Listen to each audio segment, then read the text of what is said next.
C'était le 16 novembre 1996 et Harold James Nicholson traversait le tarmac de l'aéroport international de Dulles, son sac d'appareil photo en bandoulière.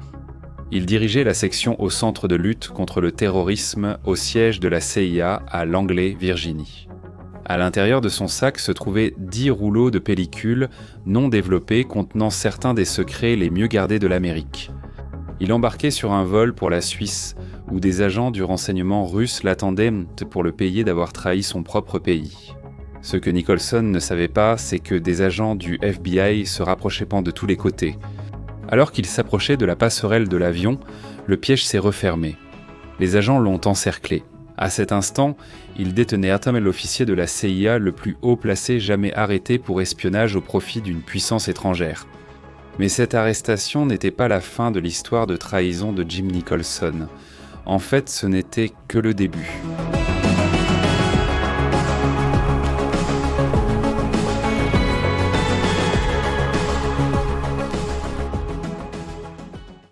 Harold James Jim Nicholson était vraiment un enfant de la guerre froide.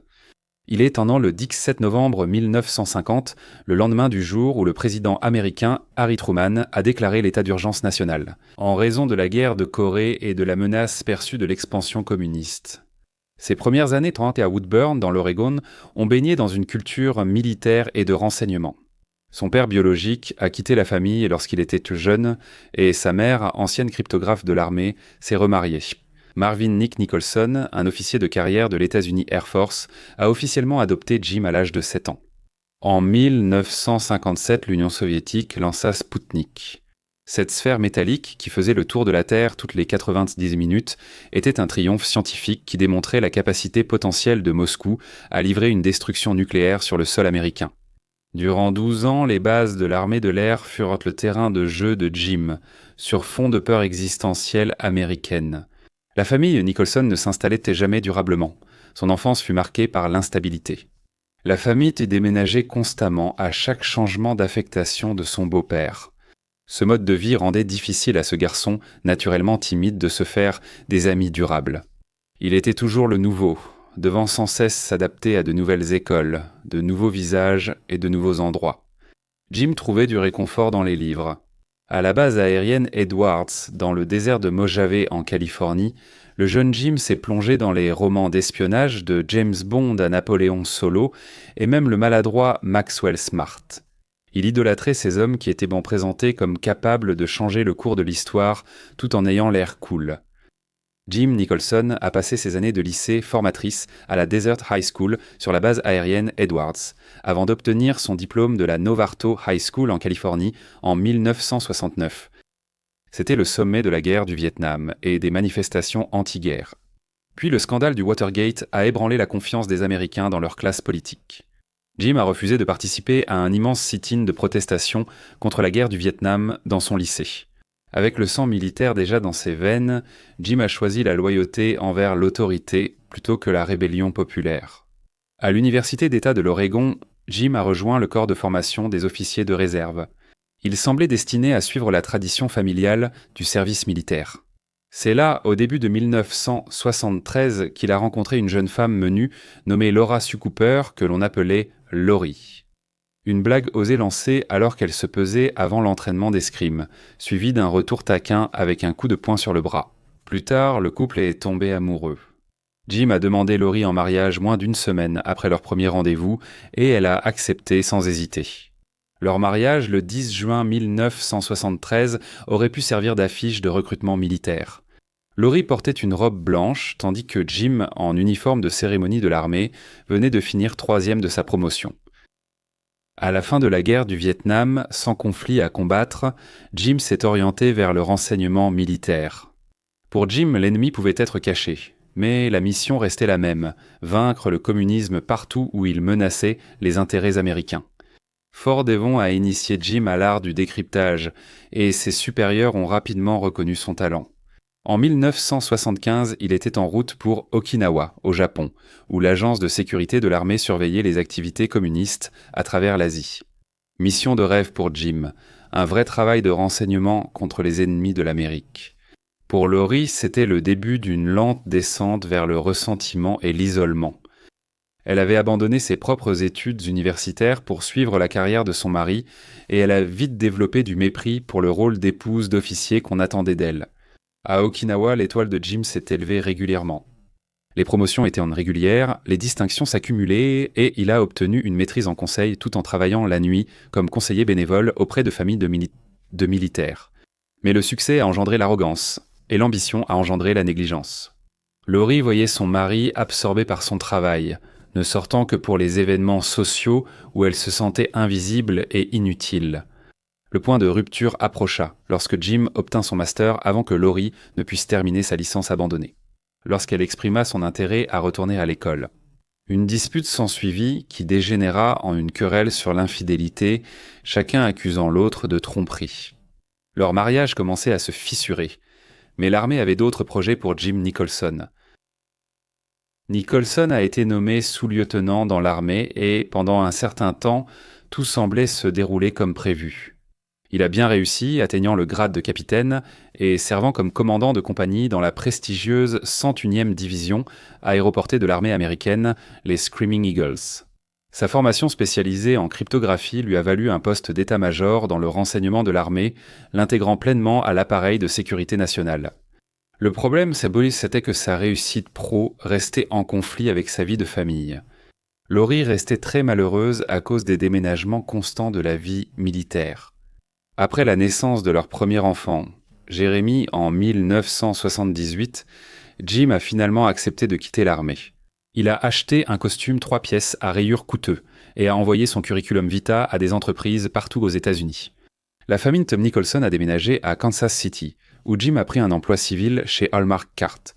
Il est devenu mormon et s'est laissé pousser la barbe. La transition vers la vie civile a été un échec. Après 1 an à fabriquer des bougies décoratives pour l'Amérique moyenne, il s'ennuyait profondément. La banalité de sa nouvelle vie ne convenait pas à quelqu'un qui rêvait d'être James Bond ou Government Issue Joe. Jim Nicholson voulait désespérément travailler pour la CIA, mais il a postulé au mauvais moment.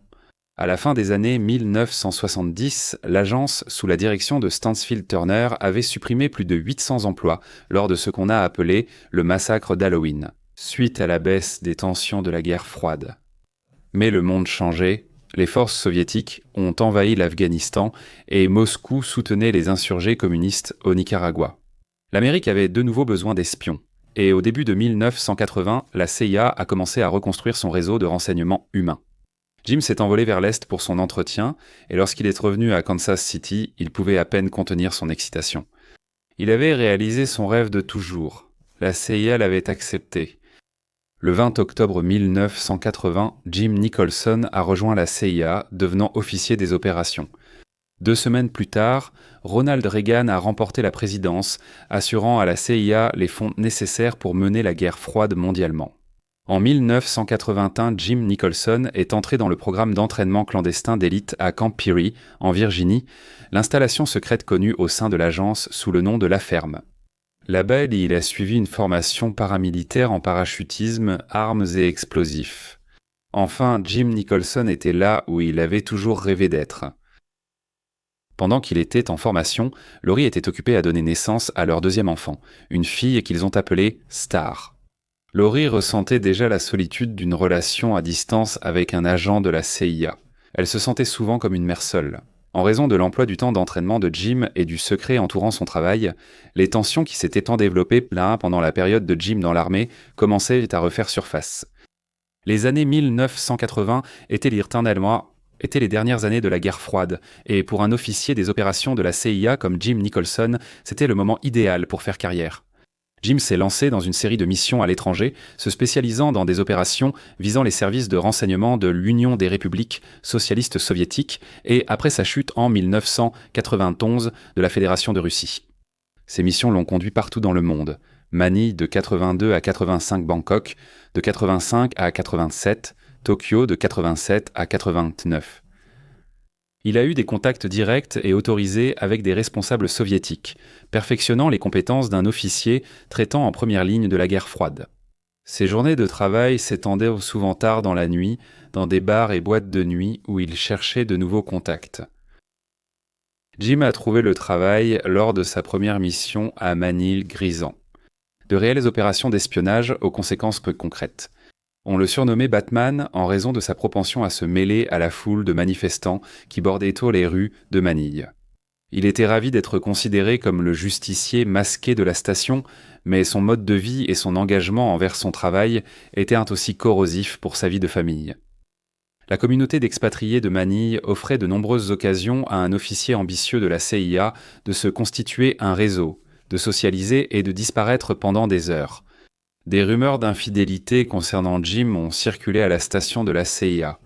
Laurie a confronté Jim après que leur femme de ménage a avoué une liaison et prétendu être enceinte, mais Jim a tout nié. En juillet 1984, leur troisième enfant, Nathan, est né. Personne n'aurait pu anticiper le rôle que Nathan jouerait plus tard dans la double vie de son père. Peu de temps après, la famille a été mutée à Bangkok, où Jim a effectivement disparu. Sa mission exigeait qu'il vive dans une maison de la CIA à plus de 210 km de sa famille. Là-bas, il était chargé de surveiller les camps de réfugiés le long de la frontière thaïlando-cambodgienne. Il était censé revenir à Bangkok 4 jours toutes les 2 semaines, mais ses absences s'allongeaient de plus en plus, durant parfois des mois entiers. Pendant cette période, Jim est tombé amoureux de sa belle et jeune interprète thaïlandaise. Le sommet de la carrière de Nicholson a eu lieu en 1990, lorsqu'il a été nommé chef de la CIA à Bucarest, Roumanie. Un chef de poste est essentiellement le principal espion d'un pays. Il supervise toutes les opérations de renseignement, gère les relations avec les gouvernements locaux et rend un compte directement au siège de la CIA à Langley. Ce nouveau poste de haut niveau plaçait Nicholson à la porte d'entrée d'une promotion éventuelle vers le service de direction supérieure. Mais même au sommet de sa réussite professionnelle, des signaux d'alerte commençaient pourtant à apparaître. Son mode de vie de bourreau de travail et ses problèmes personnels croissants y commençaient à susciter des inquiétudes. Laurie elle-même était également coupable d'infidélité, entamant une relation amoureuse avec un homme du coin à Bucarest, à qui elle apprenait l'anglais. En 1992, la vie privée de Jim Nicholson s'effondrait. Sa famille avait déménagé 21 fois en 23 ans, ce qui a mis une pression immense sur sa femme et ses 3 enfants. Ajoutez à cela l'infidélité des deux côtés et le mariage a rapidement implosé. Laurie est rentrée aux États-Unis et a demandé le divorce, lançant une bataille acharnée et coûteuse pour la garde des enfants. Jim a obtenu la garde des enfants au motif qu'il avait un emploi stable. Le moment de tout cela n'aurait pas pu être pire pour Jim. Cela a coïncidé avec sa prochaine mission importante en 1992, celle de chef de poste adjoint à Kuala Lumpur, en Malaisie. Il subissait alors la pression financière de la pension alimentaire, était père célibataire de 3 enfants à l'étranger et faisait face à d'importants frais juridiques. Non seulement cela, mais son ex-femme a décrit Nicolaïson comme ayant des goûts de luxe avec un budget de bière bon marché. Et cela était tout à fait vrai. Jim Nicolaïson voulait le style de vie d'un homme riche, quelque chose que son salaire de fonctionnaire ne lui permettait pas. Pourtant, il trouvait l'attrait des gadgets et des objets de luxe irrésistibles. Des téléviseurs, ordinateurs, consoles de jeux vidéo, costumes sur mesure et sa fameuse montre Rolex en argent. Il vivait bien au-dessus de ses moyens. C'est la pression financière et le désir de richesse matérielle qui ont finalement poussé Jim Nicholson à l'espionnage. En 1994, le renseignement américain était très actif. Cette année-là, la CIA avait été secouée par la pire trahison de son histoire, peut-être même encore aujourd'hui. Eldridge Ames, un vétéran de la CIA depuis 31 ans, a été arrêté en février de cette année-là et a plaidé coupable 2 mois plus tard d'espionnage au profit de l'Union soviétique et de la Russie. Au total, il a espionné pendant 9 ans et a reçu 25 millions de dollars pour ses services. Sa trahison a été catastrophique pour l'agence, en particulier, entraînant la compromission de presque toutes les sources humaines importantes de la CIA visant les soviétiques. Au moins 10 de ses complices ont été exécutés. L'affaire Ames a révélé ce que le Sénat a qualifié de grave négligence à la CIA, révélant une culture tellement fermée et confiante qu'elle était incapable d'envisager la possibilité d'une taupe dans ses propres rangs, même une aussi maladroite et voyante qu'Ames. L'agence était en plein chaos. Mais là où d'autres voyaient une mise en garde, Jim Nicholson voyait tout autre chose. En juin 1994, quelques semaines après la condamnation à perpétuité d'Ames, Jim Nicholson a commencé à comploter. Avec un cynisme absolu, il a calculé qu'avec Ames hors jeu, le service de renseignement extérieur russe ou service de renseignement extérieur pourrait être à la recherche d'une nouvelle taupe très bien payée au sein de la CIA. Jim Nicholson savait que la trahison d'Ames avait causé des morts et dévasté les opérations de renseignement américaines. Cependant, cette connaissance n'était pas suffisante pour surmonter sa cupidité et son sentiment croissant de désillusion. Jim s'est convaincu que la Russie n'était plus l'épouvantail de l'époque soviétique. Ce n'était qu'une démocratie en difficulté essayant de trouver sa place dans le monde d'après la guerre froide. Il pensait sûrement que personne ne serait blessé par le fait qu'il gagne un peu d'argent en plus, en vendant des secrets, n'est-ce pas? Jim Nicholson a franchi le Rubicon en 1994. Son premier acte de trahison a été une prise de contact audacieuse. Alors qu'il était chef de poste adjoint à Kuala Lumpur, Nicholson a assisté à une réunion avec Yuri Vlasov, un officier du service de renseignement extérieur russe. La réunion elle-même avait été autorisée par la CIA, faisant partie de ses fonctions officielles pour évaluer et éventuellement recruter des officiers de renseignement étrangers. Pour Jim Nicholson, cette réunion semblait en apparence une affaire courante. Au lieu de recruter pour les États-Unis, il a offert ses propres services à la Russie, n'hésitant pas à préciser qu'il voulait de l'argent en échange. Dans une pièce sécurisée de l'ambassade de Russie, il a annoncé à Vlasov que sa mission en Malaisie se terminerait bientôt. Et, invoquant les dépenses de croissance liées à son divorce et à la bataille pour la garde de son enfant, il a demandé 25 000 $. L'officier du service de renseignement extérieur russe était méfiant, craignant que cette proposition ne soit un appât destiné à le piéger. Il demanda sceptiquement quelles infos Nicholson pensait fournir, ce à quoi l'espion en herbe s'était préparé. Nicholson a immédiatement livré l'identité d'au moins une douzaine d'agents de la CIA à Kuala Lumpur. Mais ce n'était que de la petite bière. Nicholson a expliqué que pour sa prochaine mission, il devait retourner aux États-Unis, où il serait instructeur à la ferme, le centre d'entraînement secret de la CIA par lequel il était lui-même passé. Là-bas, il aurait accès aux véritables identités de centaines de stagiaires de la CIA. Nombre de ces hommes et femmes seraient ensuite affectés à l'étranger, notamment pour espionner la Russie. Il n'y avait pas grand-chose de plus à dire après cela. Pour Vlasov, retourner le chef adjoint de poste américain serait un grand coup pour les services de renseignement russes et lui offrirait une avancée majeure dans sa carrière. Une semaine plus tard, Nicholson a retrouvé Vlasov à l'ambassade de Russie. On lui a remis 25 000 $ en billets de 100 $ neufs, Moscou conservant 75 000 $ à lui verser plus tard. Nicholson devait ensuite rencontrer secrètement son nouveau contact à New Delhi et a reçu une adresse de boîte aux lettres à Harar pour de futures communications. Sa photo a été prise à des fins d'identification, son contact pouvant le reconnaître grâce à la Rolex qu'il portait au poignet droit. Le 30 juin 1994, juste un jour après sa dernière rencontre signalée avec l'officier du service de renseignement extérieur, un virement de 12 000 $ est apparu sur son compte d'épargne à la Selco Credit Union dans l'Oregon. Tout simplement, la ligne avait été franchie. Jim Nicholson travaillait comme agent double pour les Russes.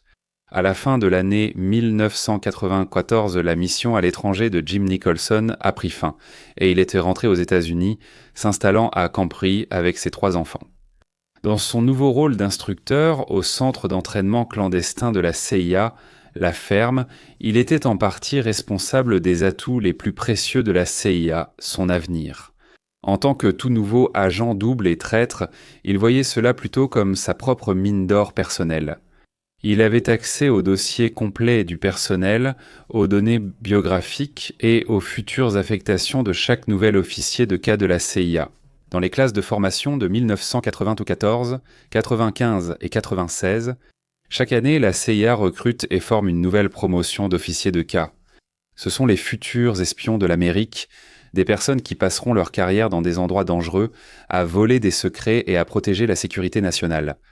Leurs identités comptant parmi les secrets les mieux gardés du gouvernement, et Jim Nicholson y avait accès. Nicholson avait pour mission d'enseigner les techniques d'espionnage. Ironiquement, il enseignait à ses recrues comment éviter précisément les pièges qu'il leur tendait. La technique de Nicholson était sophistiquée et calculatrice, utilisant les propres outils de l'agence contre elle. Il a emprunté un appareil photo haute résolution dissimulé dans une mallette auprès du bureau des services techniques de la CIA pour photographier des documents classifiés dans son bureau. Il utilisait aussi son ordinateur portable pour saisir et stocker des résumés d'informations classifiées. Il a volé des rapports sur la politique étrangère américaine, des télégrammes classifiés et surtout les comptes rendus des renseignements d'Eldridge Ames. Cela serait inestimable pour le service de renseignement extérieur afin d'évaluer comment leur ancienne taupe avait été démasquée. Jim Nicholson utilisait le système postal américain pour communiquer avec ses agents de liaison, envoyant des cartes postales à des boîtes postales étrangères. Ces cartes postales étaient signées sous le pseudonyme de Neville R. Streety et contenaient des messages codés concernant ses missions et ses déplacements prévus. Ce pseudonyme est un choix intéressant.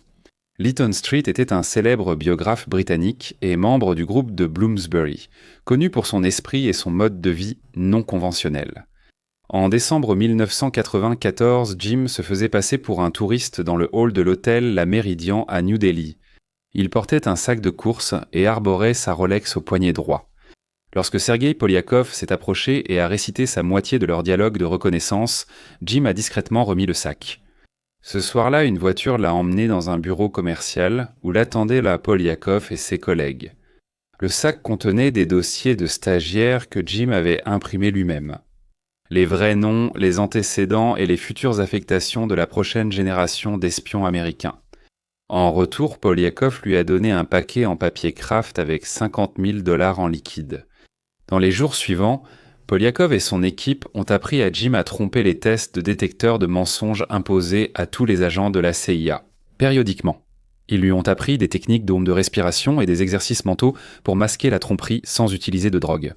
Il devait aussi acheter un Toshiba satellite sous Windows 31 pour télécharger et chiffrer des fichiers sur disquette, limitant ainsi le risque d'être trouvé avec des documents papier. Jim Nicholson devait avoir l'impression d'avoir réussi. Il vivait son fantasme d'espion et gagnait plus d'argent qu'il n'en avait jamais vu. Mais tout n'était pas si simple. En 1995, les réformes post-AIMS commençaient à se faire sentir. La communauté du renseignement avait mis en place de nouvelles mesures de sécurité, des tests aux détecteurs de mensonges plus fréquents et une surveillance financière plus étroite. Pour Jim Nicholson, cela posait un problème. En octobre et décembre 1995, Jim Nicholson a raté plusieurs tests aux détecteurs de mensonges. Malgré la formation reçue du service de renseignement extérieur, les tests ont révélé une tromperie en réponse à 2 questions clés. Cachez-vous une implication avec un service de renseignement étranger ? Et avez-vous eu des contacts non autorisés avec un service de renseignement étranger ? L'examinateur de la CIA a noté que Nicholson semblait utiliser des contre-mesures classiques, comme prendre de profondes inspirations lors des questions de contrôle, dans une tentative maladroite de manipuler les résultats. À l'époque précédant l'AIMS, un échec au polygraphe aurait pu être écarté ou justifié. Mais à cette époque, tout soupçon de tromperie de la part d'un haut responsable du renseignement suffisait à déclencher une enquête de l'équipe du contre-espionnage du FBI à Washington. Le FBI soupçonnait déjà qu'il y avait une autre taupe de haut rang au sein de la CIA. Quelques mois plus tôt, en 1994, la CIA avait appris d'une source russe qu'un de ses agents vendait des secrets au service de renseignement extérieur. La source, sans connaître le nom, a précisé que la taupe avait travaillé en Asie, séjourné au Moyen-Orient et parlait une langue étrangère. C'est l'échec au test du détecteur de mensonges qui a permis à la CIA de commencer à relier les points, et ils ont alors eu l'impulsion nécessaire pour enquêter. Nicholson. Une analyse des relevés financiers de Jim Nicholson a révélé un schéma de gros dépôts d'argent liquide, inexpliqué qui coïncidait avec ses voyages personnels à l'étranger. Cela comprenait un dépôt de $61 000 sur un compte bancaire suisse. La combinaison de la tromperie lors des questions de sécurité et de la soudaine richesse inexpliquée était la signature classique d'une taupe. En réponse, une task force conjointe FBI-CIA a été créée, représentant un niveau de coopération sans précédent entre les 2 agences. C'était un ordre du président des États-Unis. Après l'affaire Ames, des mandats de surveillance ont été accordés et les chasseurs étaient désormais à la chasse. Ce qui a suivi fut une véritable leçon de contre-espionnage. Jim avait prévu un voyage à Singapour en avril 1996. La raison officielle de son voyage, qu'il devait déclarer, était des vacances et affaires personnelles. Cela a déclenché un vif débat au sein du nouvel appareil de contre-espionnage du FBI et de la CIA. Les deux agences s'avèrent que Singapour était un centre d'opération du service de renseignement extérieur, et si Jim était un espion russe, il était probable qu'il prenne contact là-bas. Rich Smiley, le chef de poste de la CIA à Singapour et ancien collègue de Jim à Manille, a recommandé d'impliquer le département de la sécurité intérieure de Singapour. Il a fait valoir que des agents américains postés à chaque coin de rue seraient bien trop voyants. Il avait été décidé que le voyage serait autorisé, et des agents du renseignement singapourien ont suivi Jim dès son arrivée. Il a immédiatement emprunté un itinéraire de détection de surveillance, également appelé Netwakan Dissemadai Consatam, nettoyage à sec, ce qui a confirmé les pires soupçons des enquêteurs quant à ses intentions. Ils l'ont vu monter dans une voiture aux plaques diplomatiques russes et aller directement à l'ambassade de Russie. 51 Nassim Road. Smiley a reçu un appel urgent de son contact à l'Intelligence Service Department Nicholson et est avec les Russes à l'instant même. La nouvelle a électrisé le poste de commandement FBI-CIA à Langley. Leur principal suspect venait de confirmer sa culpabilité en entrant dans l'ambassade russe. Jim Nicholson est sorti en portant un sac en plastique qui s'est avéré plus tard contenir $50 000 en liquide. Quand Smiley a rejoint Jim pour déjeuner, Jim lui a offert une statuette de Bouddha rieur, que Smiley a ensuite soupçonné être un cadeau réutilisé de son contact russe. À son retour aux États-Unis, l'enquête s'est encore intensifiée. Nicholson a été empêché d'accepter un poste de chef de station à l'étranger afin de le maintenir aux États-Unis. Il a donc été décidé que Nicholson serait transféré à un nouveau poste de superviseur au siège de la CIA, en tant que chef de section au sein du centre antiterroriste. À ses côtés se trouvait un officier expérimenté de la CIA, John Maguire, qui devait servir comme son adjoint. La véritable mission de Maguire était de se rapprocher de Nicholson, de devenir son ami et de recueillir les preuves finales nécessaires à une arrestation. Une caméra à trous d'épingle a été discrètement installée dans le plafond de son bureau au siège de la CIA à Langley.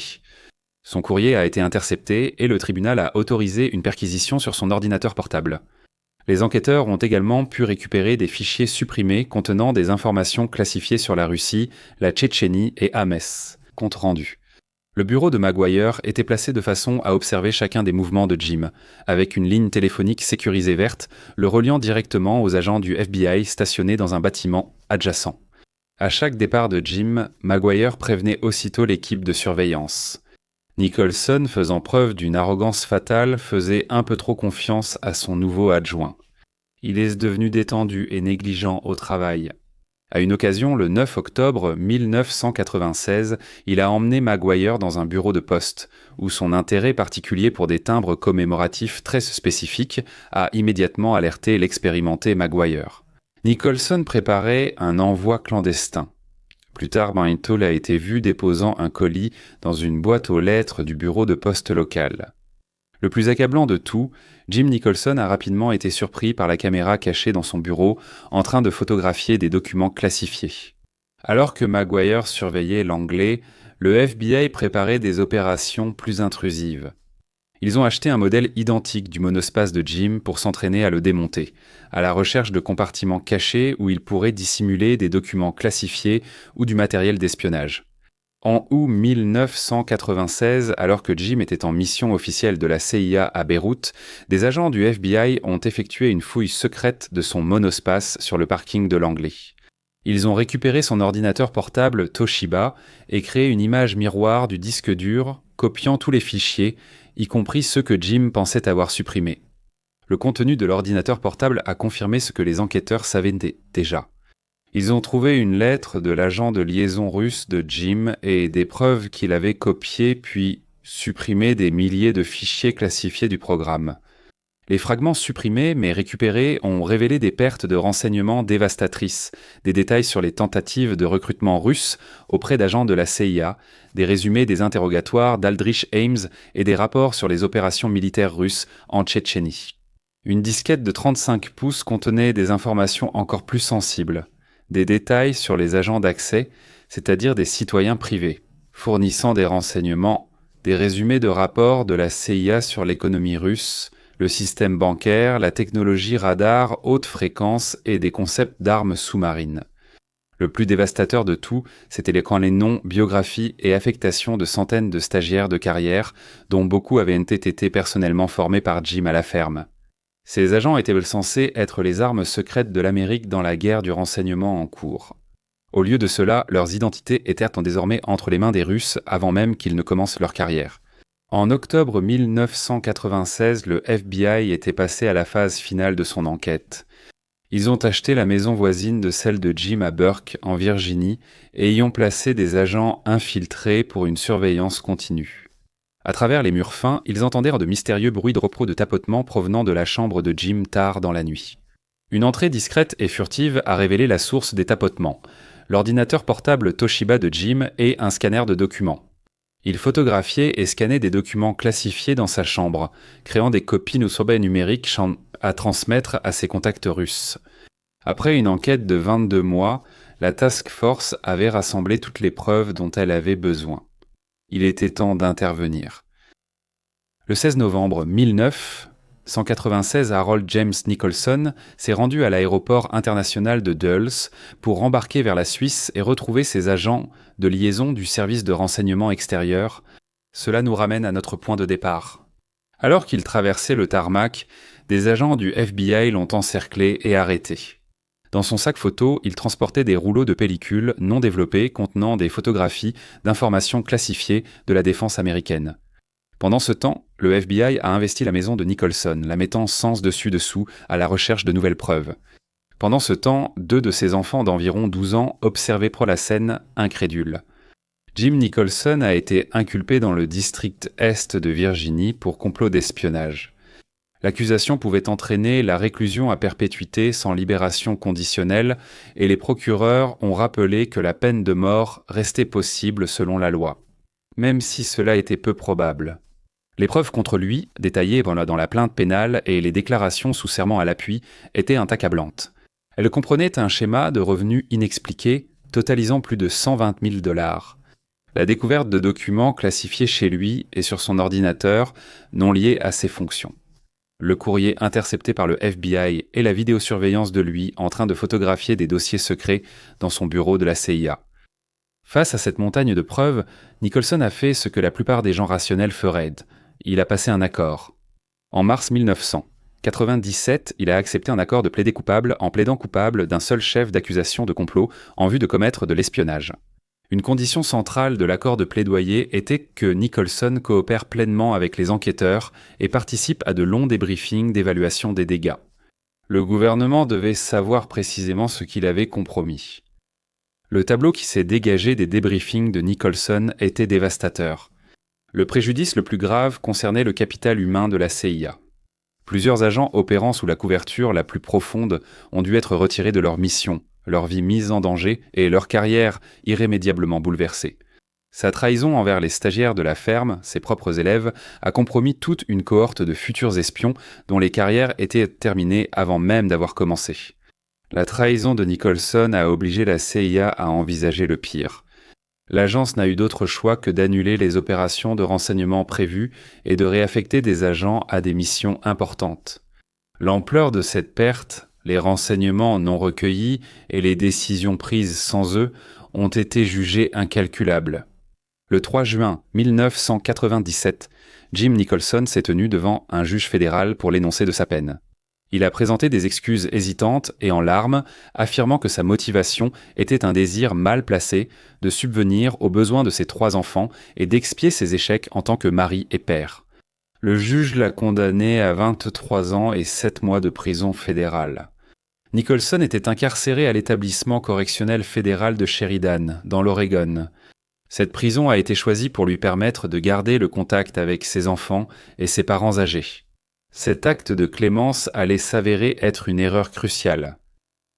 Une fois derrière les barreaux, le prisonnier charismatique et expérimenté est devenu une figure respectée parmi ses codétenus. Il dirigeait les offices mormons et servait de mentor aux jeunes détenus. Mais une fois de plus, Jim Nicholson jouait un double jeu. Depuis sa cellule au Federal Correctional Institution, Sheridan, il a commencé à planifier de reprendre contact avec ses agents russes. Ses motivations étaient doubles. Il estimait qu'on lui devait une pension pour les secrets qu'il avait déjà vendus. Et il croyait qu'il possédait encore des informations précieuses et sensibles autant qu'il pouvait monnayer. Avant qu'elles ne deviennent obsolètes, ses premières tentatives vers l'an 2000 étaient grossières. Il a essayé de convaincre ses codétenus de demander à leur famille en visite d'envoyer des lettres pour lui au gouvernement russe. La nouvelle de ces tentatives s'est répandue dans le système carcéral jusqu'au FBI, mais rien n'a été fait immédiatement faute de preuves concrètes. Lorsque Nicholson s'est rendu compte que ses plans pour établir la communication avec les Russes n'avaient pas fonctionné, il a imaginé quelque chose d'encore plus personnel.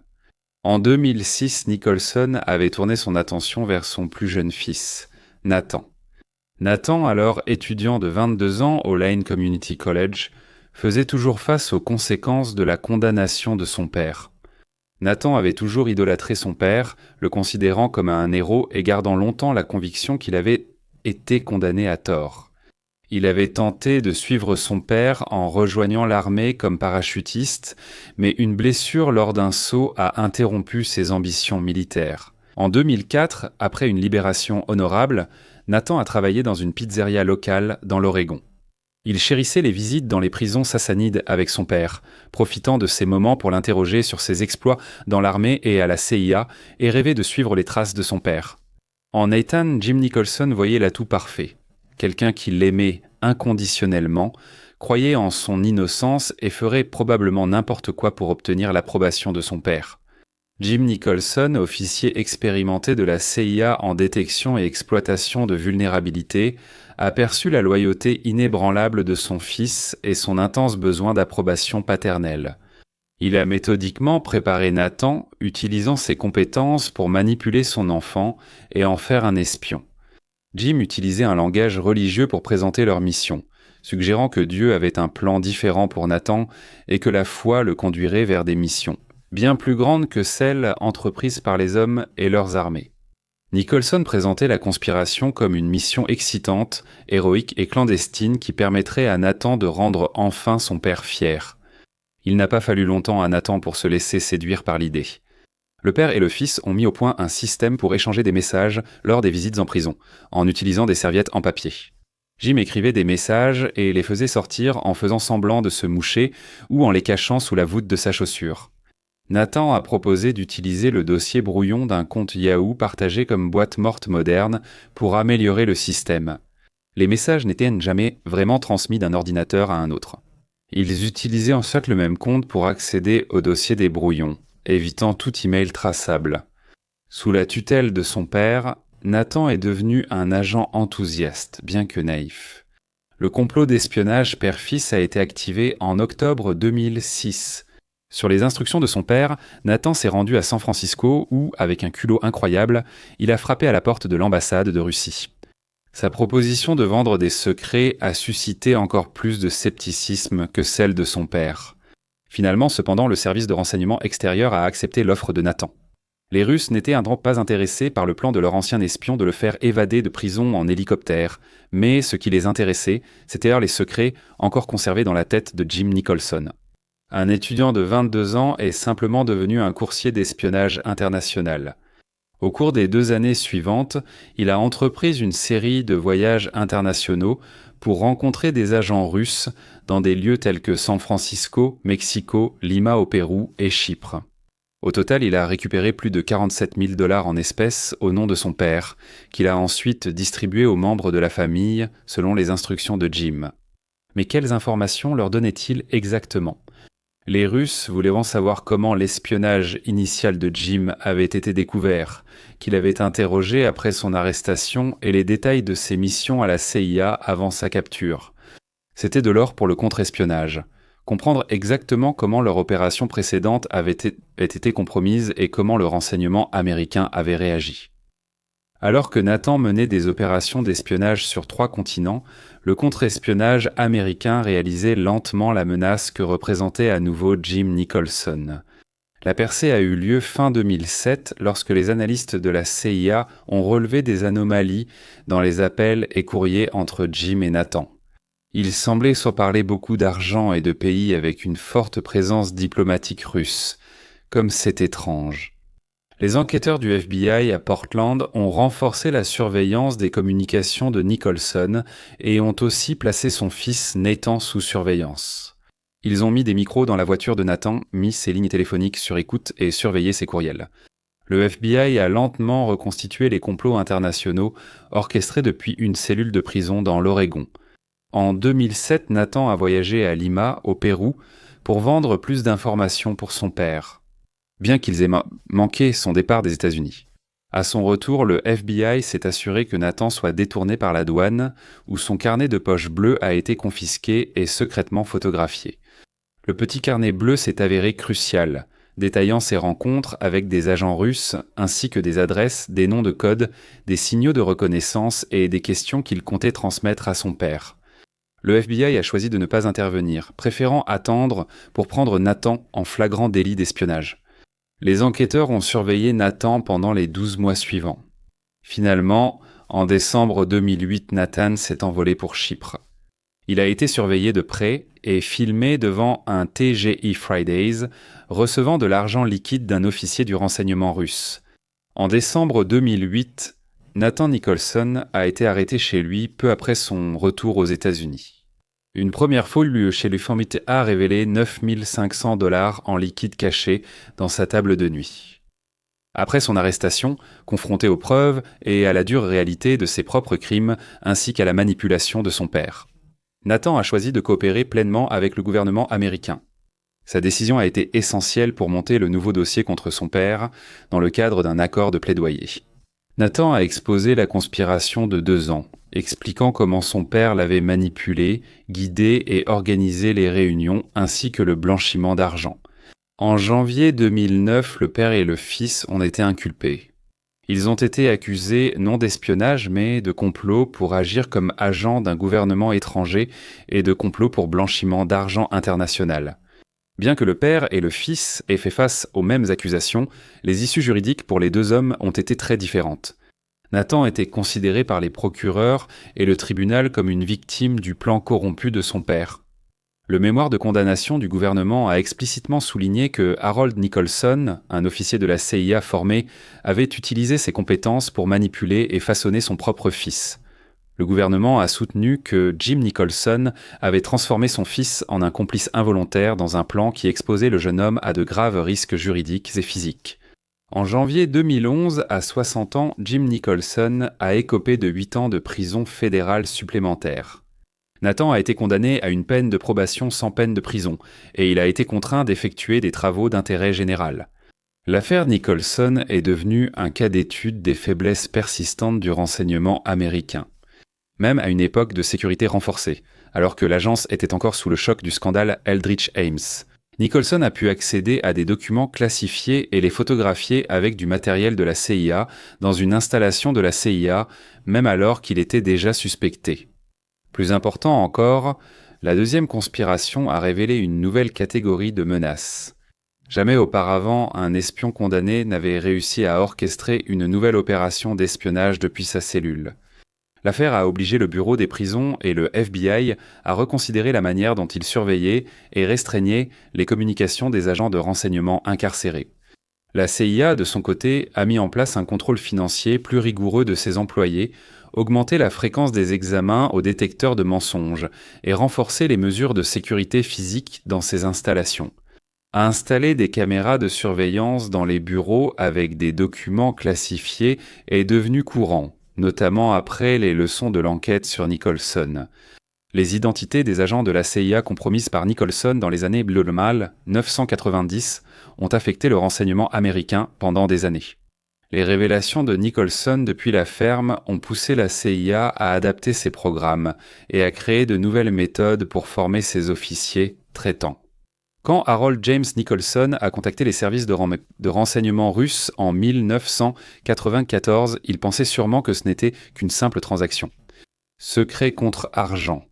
Il devait payer des factures, un divorce coûteux et maintenir son train de vie. Il voyait là une solution simple à ses soucis d'argent. Jim Nicholson a reçu un peu moins de 25 000 $ des Russes au cours de 10 années d'espionnage. En échange, Nicholson a sacrifié sa carrière, sa réputation, sa liberté, sa famille et son héritage, tout en mettant de nombreuses vies en danger. Jim Nicholson a été libéré de la prison fédérale le 24 novembre 2023 après avoir purgé plus de 27 ans de ses peines cumulées. Son fils Nathan a tenté de se reconstruire une vie sans l'influence ni la manipulation de son père. On ne sait pas si Jim Nicholson a repris contact avec sa famille, y compris son ex-femme Laurie, dont il est séparé, et ses enfants. Sa relation avec son fils Nathan semble avoir été définitivement rompue.